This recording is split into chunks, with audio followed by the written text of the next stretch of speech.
I've traveled and spoken all over the world for 2 decades now. I don't know if you've ever heard the name Tony Robbins, raise your hand. When I was 28, which I'm not going to tell you how long ago that was, but when I was 28, they were actually calling me the next Tony Robbins. And that was meant as, I'm not condemning or condoning him, but it was meant as a compliment.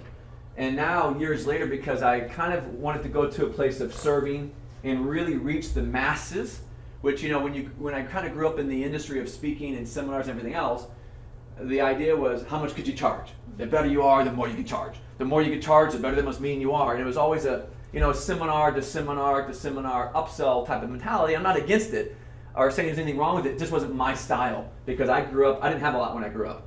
I don't know if any of you can relate to that, but I didn't have a lot. I had a wonderful family, great parents. My older brother, my younger brother, we're all best friends still today. But I didn't have a lot financially.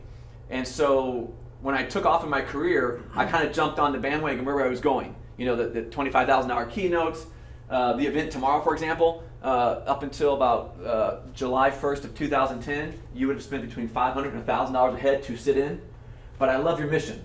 You know, it's the same kind of mentality of when you're a social entrepreneur, you're in it for more than just yourself. Yes or no? Yeah. You're in it for a reason to become successful because there's something you wanted to do with that success, correct?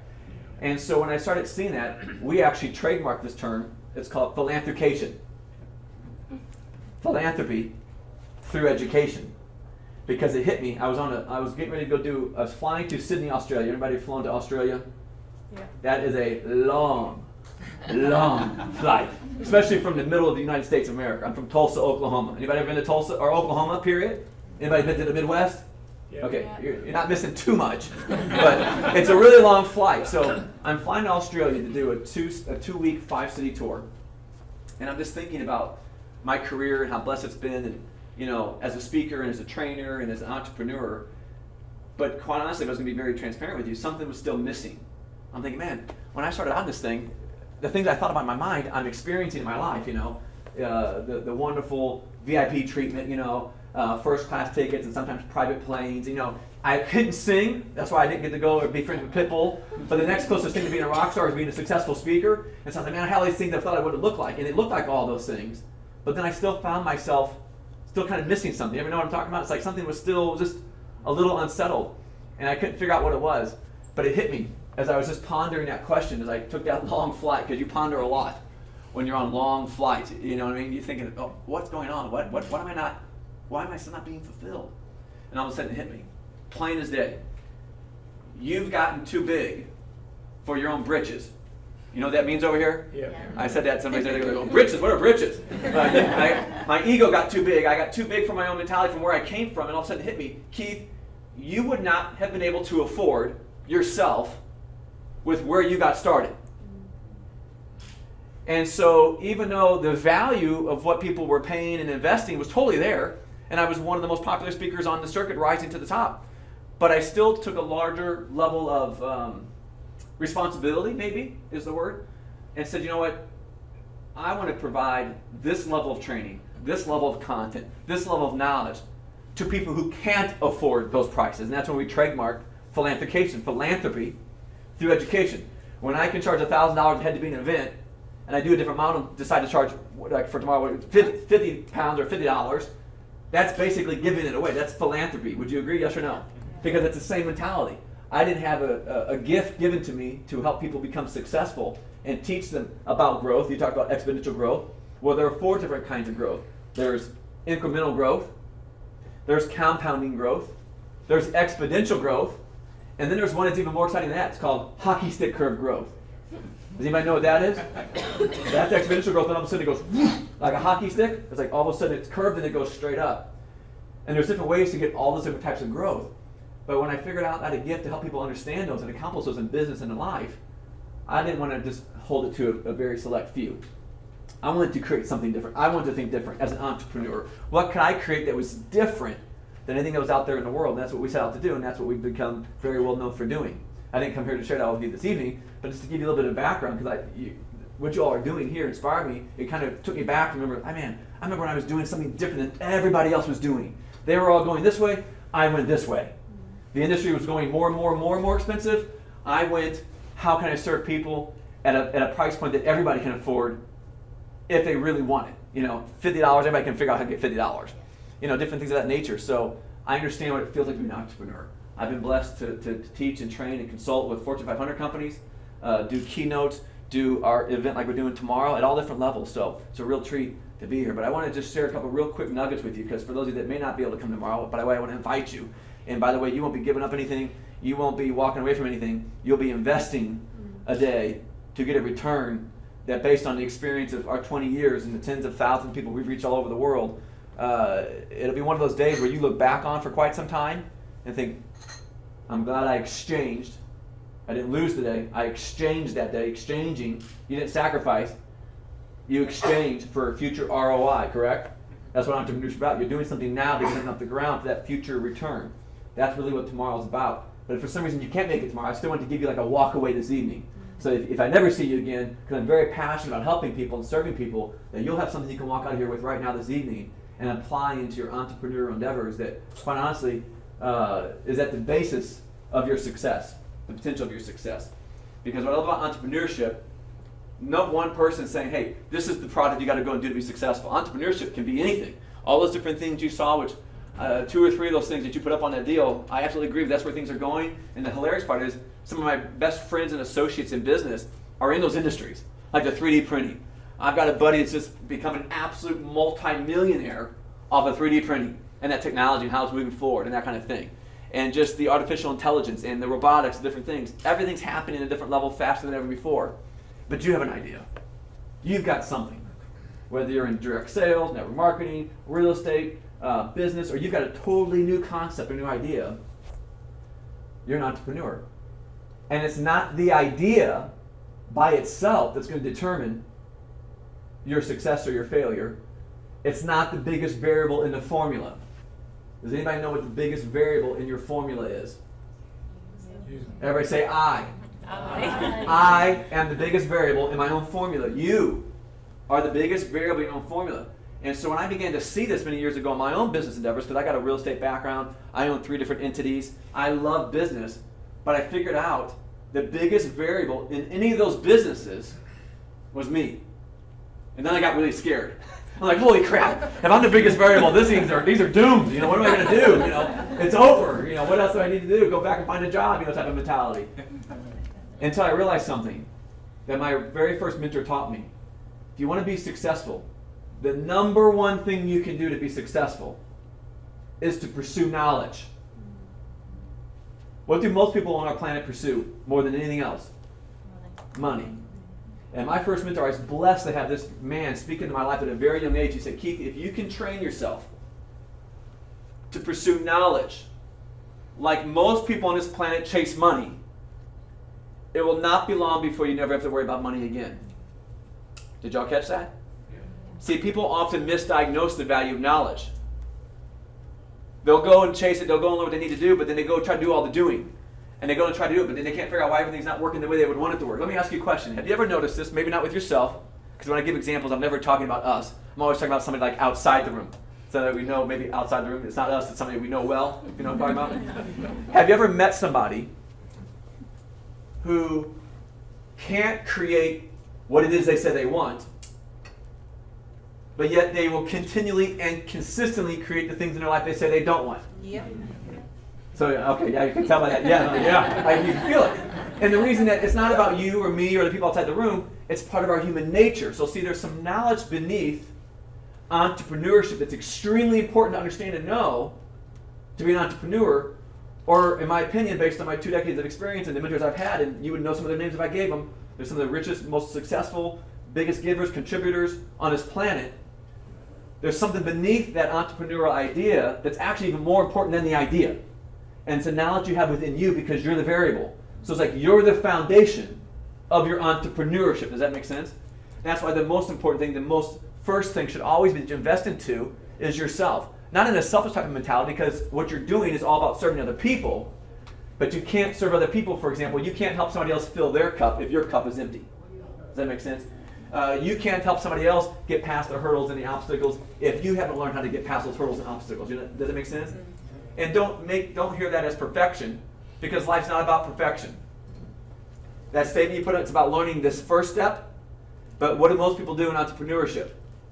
They won't move and take the first step until they think they can see all the steps. Does that make sense? And then even when they see all the steps, they still won't take the steps because they got to figure out how they're going to accomplish all those steps perfectly. Well, if you're taking notes, you may want to jot this little fun fact down, because this little piece of knowledge changed my life. Life is not about perfection.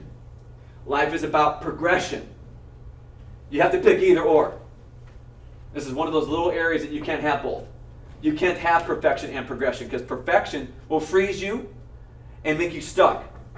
You'll get analysis by paralysis, because you're always trying to figure out the perfect way to do it. No, you got to have that faith. You got to have that confidence.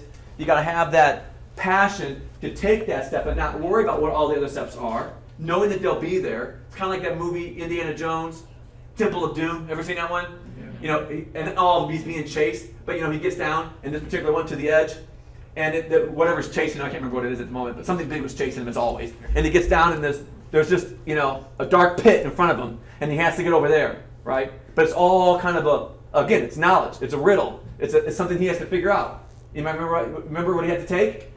It was called the leap of faith. And the crazy part about it is he couldn't see where he was stepping until he was already stepping. Does that make sense? Yeah. He had to take that leap of faith, but it kind of felt like a cliff. Does entrepreneurship ever feel like a cliff? Yeah, it's like we're jumping off the cliff with no parachute, but you got to jump off the cliff before you're going to see what the next step is. Does that make sense? So oftentimes in life, we won't create what we say we want, but we'll continually and consistently create what we say we don't want. There's a reason beneath that. You've probably also noticed in life, maybe yours or someone you know very well, there's always a distance between where we are and where we want to be. You ever notice that? In all areas of our life. And by the way, success and entrepreneurship is not just about financial wealth.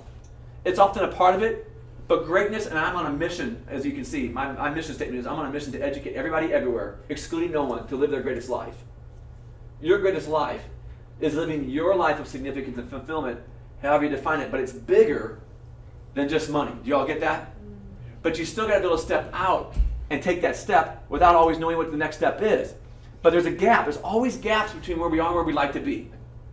There's a distance. I call it the gap effect. The gap effect is the distance between where you are and where you'd like to be. You ever notice that? Do you have a gap in your life somewhere?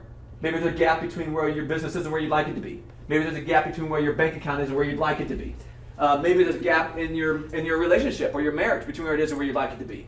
Maybe there's one in your spiritual growth or your physical health. These are all different parts of who we are. But there's a gap effect. Well, you ever thought about this? What causes the gap effect?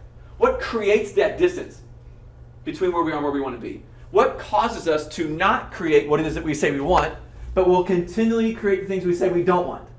See, when we continually do that, what do most people do? When they try to get what they say they want, but they can't, and they try over and over and over again, but they still can't do, but they end up getting stuck with what it is they have, what do the people end up doing over time? They begin to settle. They begin to tolerate, they begin to accept. See, my passion is to teach people, give them the knowledge and the tools to stop settling, to stop accepting, stop tolerating, and learn how to start creating what it is you say you want. But it's beneath the things that most people will teach. Motivation is important? Absolutely. Is motivation important? Yes or no? Yeah. Absolutely. Our how-tos, like the A, B's, and C's, the 1, 2, the 3s. How do you do this? Is it the process? Is that important? Yes or no? Yeah. Yeah, but see, there's something even more important that lies beneath both of those things. And here's how we know. I've met people, I'm sure you have too. I've met people who have all the motivation in the planet and even know what to do, but they're still not doing it. Can you relate to that? Yes or no? Yeah. And I could ask you right now, I'm not going to, because we don't have a lot of time tonight, so I'm not going to put you, but it's a lot of what we talk about tomorrow. Why is it we already know some of the things that we know to do that we're not doing? So why are we not doing them? I help people identify where they want to be. I help them see where they're at. They can even help me and tell me why. They even know why they're not where they're at. But there's nothing they can do about it. There's something missing. Something beneath all of that. Kind of what the event's about tomorrow, but I'm going to give you a little walk away this evening. Let me ask you this. Does anybody have a pair of sunglasses? You have sunglasses, right? Same terminology? Yeah. I always ask because I travel to different places. I've seen a lot of deer in headlights looks over the year. I'm like, oh, wait a second, that must be something that I'm used to saying. Does anybody have a pair of sunglasses that I can borrow? You saw how cloudy it was today. Yeah, oh yeah, we got it. If I have a pair of sunglasses, not a trick question, I am going to give it back. Thank you for letting me borrow. This helps me train to make a great analogy. Now, a lot of times in life, we don't know why we're not living our greatest life. We've got a great idea. you've got the drive, you've got the how-tos, you've got the ambition, but something's still working against you that you probably didn't even know existed. And that's my passion. I was helped to discover that. I started with one mentor. I've had as many as 5. I currently have 3. They've all had minimum net worth of $50 million up to $3.5 billion. One of them, the 25th richest guy in the United States at one time. But they helped me learn something. It was beneath all my ambition, beneath all my talent that was holding me back. And if you don't understand this, no matter how hard you try, you will always live something less than your greatest potential or your greatest life. You'll live a good life maybe. So what's wrong with that? Nothing. Did I say there was anything wrong with a good life? No. But I am going to tell you this. Living the good life is the biggest enemy of living your greatest life. Did you catch that? I'll just let that one, you can get that one later. So, I'm going to do a little analogy to help you understand, to help you, even in a short period of time this evening, help you understand this concept, to bring your awareness to it. Because just by bringing your awareness to it, like he said, sometimes just by bringing your awareness to like exponential growth, all of a sudden you start seeing it everywhere, okay? So, let's role play. These are not normal sunglasses. Let's role play and pretend that they are green sunglasses. Does that make sense? Green sunglasses, all right? Oh, these are prescription, aren't they? I'm gonna have to do this. I never had to do this with my eyes closed before. I'm going to have to because otherwise I might get a headache. So, let's role play for a second. Sir, what's your name? Sean. Sean? But I like how you say it better. Say it again. Sean. Sean. Yeah, I like speaking cool.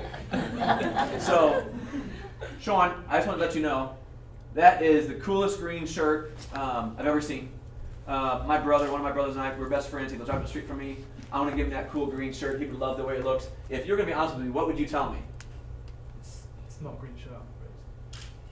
And you would say what? It's not green, it's white. And I'd say, Sean, it's not green. I'm sure you have a white one at home. Stop messing with me. That's a great green shirt. Tell me where you bought it. I'd like to get one before I leave tomorrow or Friday morning before I fly to Copenhagen for my event in Denmark. I want to get one. Stop messing with me. I love that color green.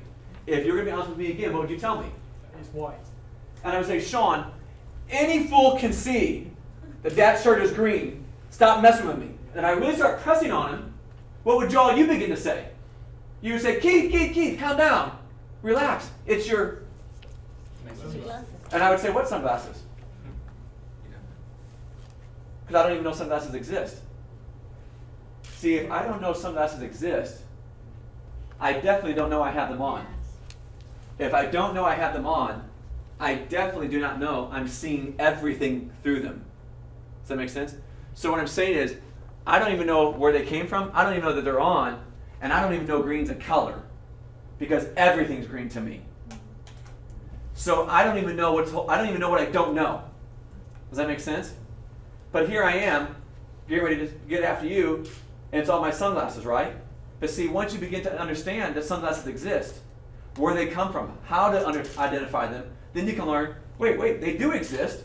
Then you can learn where they come from. Then you can learn how to take them off. Then you can learn how to keep them off.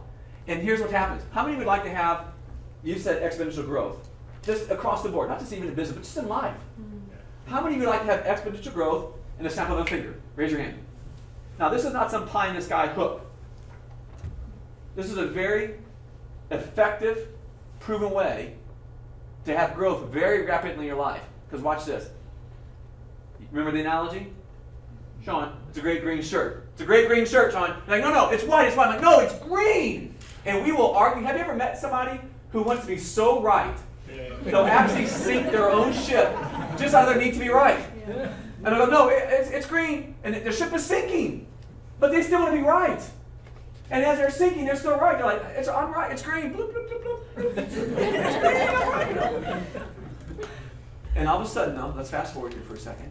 All of a sudden somebody goes, Keith, it's your sunglasses. And I go, oh, I didn't even know they existed. And now that I know they existed, somebody teaches me how to take them off. Everybody snap your fingers. In a split second, I can now see something I never even knew existed before. I'm now made aware of something that I didn't even know was there. Because how could I know it was there if I didn't even know these existed? So the key is, how do you learn what sunglasses are? How do you learn how to identify them? How do you learn how to take them off? Does that make sense? Because when you do, you can begin to see everything differently. Like that. And see, that's the difference. Most people, as you can figure out, are walking around the streets, the planet, Earth, with hundreds, if not thousands of pairs of sunglasses on. Where do we get these from? Where do you think you get your sunglasses from? Experience? Your upbringing? Childhood? Education. Family? Tradition? Religion? Media? We don't even know where they are, but they all go on over time. And we don't even know they're there. It's kind of like, does anybody in here love boats? I love boats. I've got a beautiful yacht. I just love boats. I've got one in Oklahoma, which sounds weird, but we have a huge lake in Oklahoma. I know it sounds like an oxymoron. My best friend, we have an 85-foot boat in Miami Beach Marina. But here's the deal. When we're at our yacht with my family, which we spend a lot of time on, this will be my 5th consecutive year, because it's not just about working, it's about living a fulfilled, balanced life. That's part of being a social entrepreneur. This will be my 5th consecutive year. I've only worked 8 months and I'm off for 4. As I run all through the business I've talked about, as I travel and do everything I've been called to do. So we spend time on the boat a lot during the summer. My kids love to go fishing. Anybody ever been fishing? Okay. Well, we have a fish that we love. It's a white, very soft fish, kind of like a sea bass, like a real flaky, great. They call it like the sea bass of the lake, of freshwater. It's called crappie. Called crappie fish. So we fish for crappie off the back of our dock, right behind our boat. And my kids love it. They fish, and I remember I just sit and watch them fish. And they pull in that fish, and of course I got to go and help them get off the hook because I've got 4 kids. How many? Anybody have 4 kids? I've got 4 kids. 12, 7, 6, and 4. Cool. So yeah, they're a handful. I love them all to death. But they are a handful. My youngest is turning 4 tomorrow, or on Friday rather. So anyways, they're fishing. And think of it this way. I watched them pull that fish out of the water, and I immediately think, if I was the fish, here's what's happening. As the fish comes out of the water, what is this? See, a fish doesn't know water exists until they're pulled out of it. A fish does not spend its entire life thinking, oh, I really like this water. I really like this water. I hope I'm always in water. This is nice, cool water or warm water. They don't even know water exists because they spent their entire life on it until they're pulled out of it. And they go, oh, I didn't know this other thing exists. There's a whole other world. Now, it's not a world they want to stay in. They want to get back into the water for a fish. But that's how these sunglasses are. As soon as you can identify what sunglasses you have on, what's working against you at a foundational level of the core of who you are, that's that self-sabotaging part of who we are, that's going to get in your way. That's why you don't do what it is you know to do. It's what causes the gaps in your life that you thought that you blamed on everything else in the world, because we love being a victim, don't we? I'm not looking at anybody in particular. I'm just saying it's our human nature. It's not you or me. It's human nature. We have it all figured out why we're not where we want to be, why it's so hard. It's this, it's that, it's whatever, but it's none of those things. It's your sunglasses. This is an analogy. It's the stories that you have in the foundation of who you are, about what you think is possible, about what you think is capable, about what you think you deserve, the value you have on yourself. But it all comes down to sunglasses. So see, you probably didn't know this, but your sunglasses that you're wearing are directly linked to the success you will experience and you will not experience in your life. Because if you've got a green pair of sunglasses on and you don't even know why it exists, but why it's part of the formula for you to be successful, no matter how bad you want it, no matter how hard you try, you'll never find true greatness. Because you've got something working against you didn't even know was out there. So the key becomes, wait a second, if I've got one pair of sunglasses on, maybe I've got more. Maybe I've got sunglasses about how much I think I deserve. You know, I've met a lot of people, when it comes to finances, I've met a lot of people who have sunglasses on to say, you know what, making money is bad. You ever bump into that somewhere? Mm-hmm. Having money is bad. That's a pair of sunglasses. Now, somebody goes, oh, no, the root of evil is money. No. The love of money is the root of all evil. There's a big difference between having money and money having you. Yeah. Two totally different things. And I can speak to both sides because I've been on the other side too, where money had me. It was all about me. See, entrepreneurship's got to be bigger than you. It's got to be about people. It's got to be about serving. It's got to be about the social responsibilities of what we can do with that success. It's got to be about giving back. But if you have a pair of sunglasses on that says money's bad, I don't care how smart you are, how amazing your idea is, every time you start to get to that next level, you will sabotage it, and you won't even know why.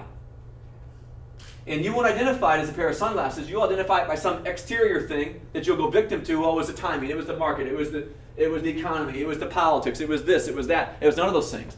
It's about your core belief system. It's about the things you have inside of you that only you know, that you wrestle with, but you don't even know they're there. You don't know that those are the things that are between you and where you want to go. See, I want to give you a quote tonight. This is the walk away, but I wanted to make sure you understood it. I'm going to give you this quote, because if you can begin to understand this quote, which I believe you'll be able to with the information I gave you, but that's, by the way, what the whole day tomorrow is about, helping people really, really understand this quote, your life will be changed forever. Here's the quote. You're going to want to write this down. People in life create results around wanting to be right, not necessarily successful.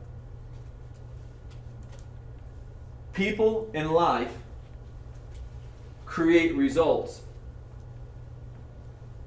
around wanting to be right, not necessarily successful. People in life create results around wanting to be right, not necessarily successful.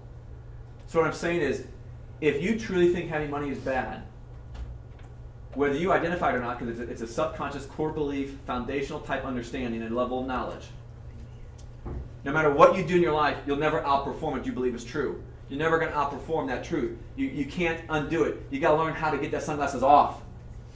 You got to learn something different, because you're going to be right about why it's bad to have money, not necessarily successful. Does that make sense? I'm going to be right about, no, it's green, it's green, it's green. I'm going to make all of you wrong. Kick you all out of my life, even though you may all have great tools and things that can help me be successful in my life and my business, all because that shirt's green, not white. Seriously, you've seen people sink their own ship out of the need to be right, yes or no? Yeah. Now, it may not be that obvious. It might be around your worthiness. It might be around what value you have on yourself. But I can tell you this, you will never outperform your own self-portrait. No matter what you got other people convinced of, no matter what you got yourself convinced of, you will never outperform your own self-portrait. You'll never outperform the sunglasses that you're wearing in all different areas of life, no matter how hard you try. So see, there's a law. I'm just going to introduce it to you right now, and then my time's almost up already. That's how fast it goes. There's a law called the law of the exchange.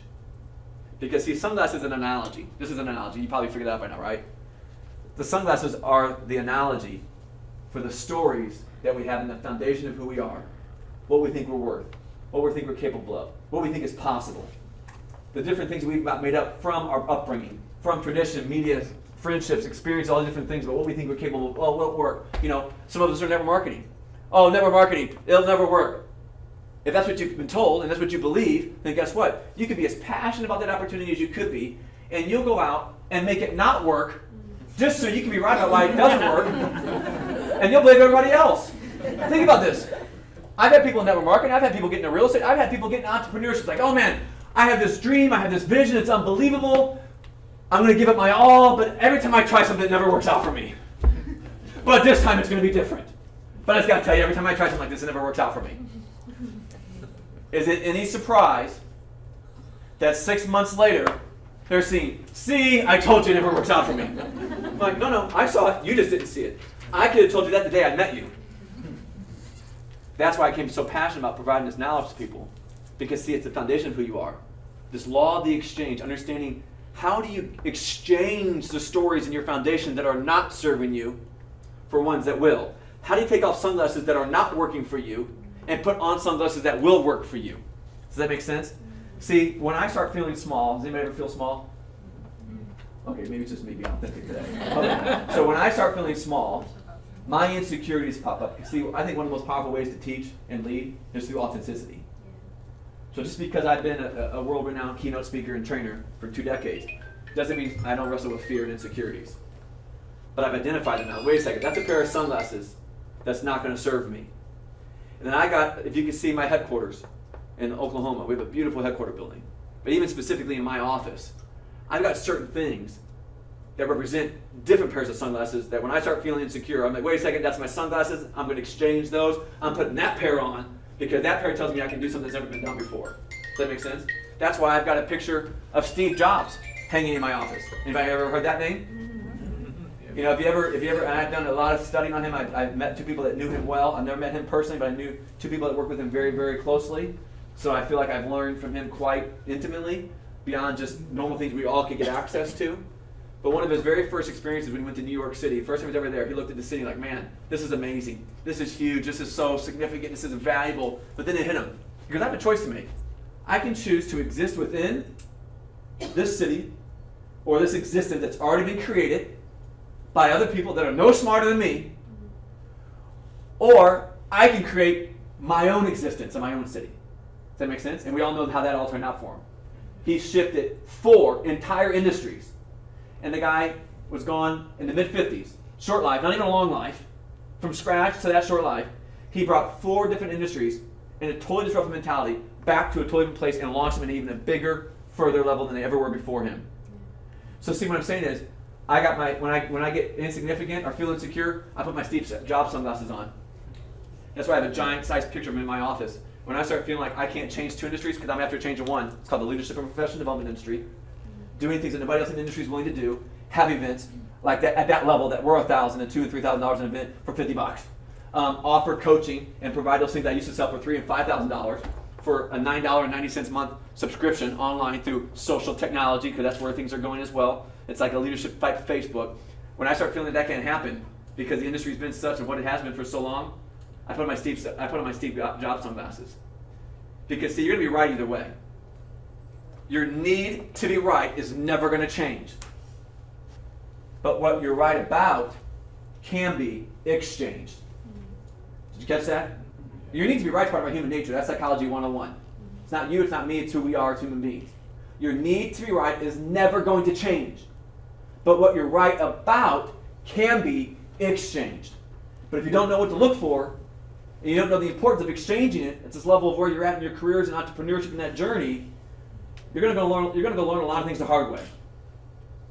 That through mentorship, which is a very, very important part of my life. That's why they call me, now in the leadership industry, my nickname is the mentor, because of my passion for mentorship. Why would you go take 30 years to do something you can learn and do in 36 months if you're standing next to the right person's hindsight? Does that make sense? Yeah.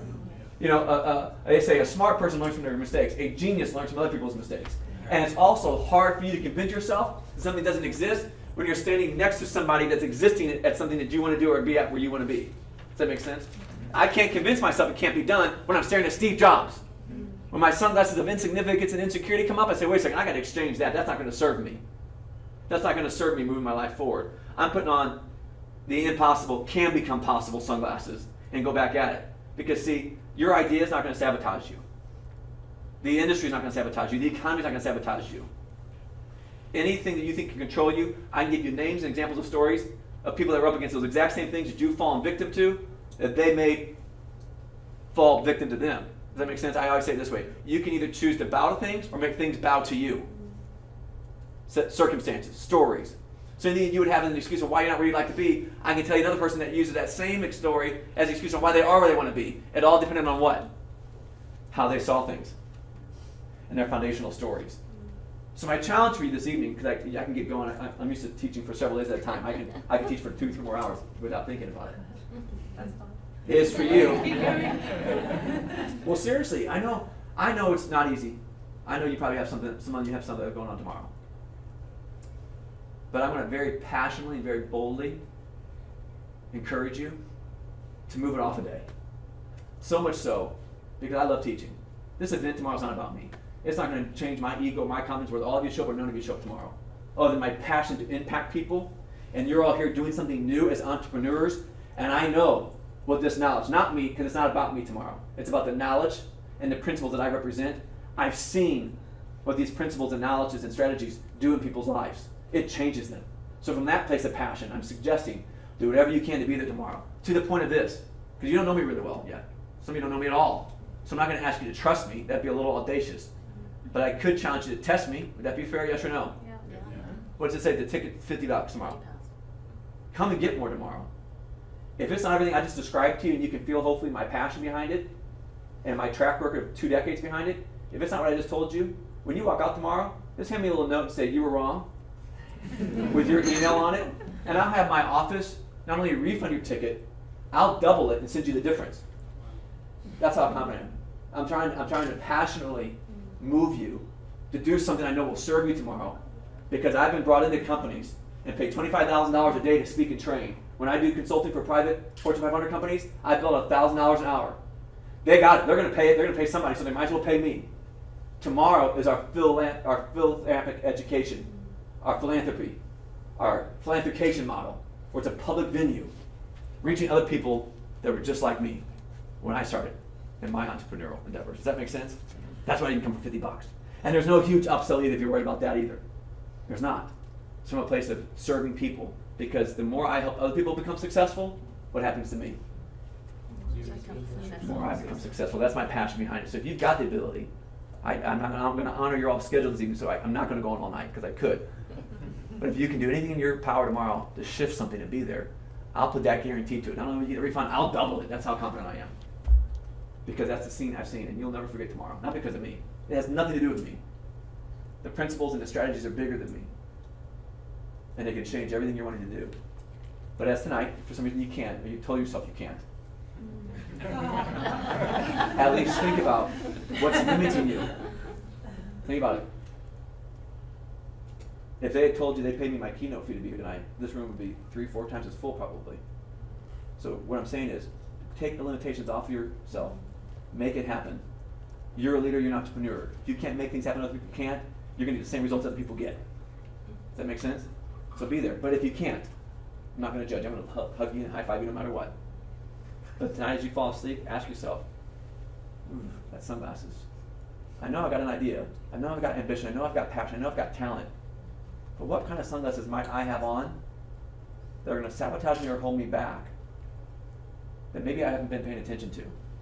Because you want to pay attention to them now, not 3 years from now, not 5 years from now, when they've robbed you of some type of potential. Does that make sense? I'm not saying they're going to destroy you. In some cases, they actually do physically destroy people. But even at the best, worst case scenario, they're going to limit you to living your good life. And there's nothing wrong with living a good life. It's not about right or wrong. It's about what is you want to accomplish. And living your good life is the biggest enemy of living your greatest life. And I'm on a mission to educate everybody everywhere, excluding no one, to live their greatest life. So think about tonight as you fall asleep. What pair of sunglasses do you have on that you need to take off that aren't serving you? What's holding you back? Are they financial sunglasses? Are they insecurities? Are they worthiness issues? Are they deserving? Are they just lack of belief? Is it fear? Take a pair off tonight. Throw them on the floor, stomp them, so you can't put them back on. I mean, you can do that. There's a whole process to doing that, to really learning what they are, how to take them off, and how to keep them off. And guess what? Remember that little thing I told you earlier about growth, incremental growth, compounding growth, exponential growth, hockey stick curve growth? What do you think makes the difference between those 4 different types of growth? How many you're willing to take off, and how committed you are to taking them off.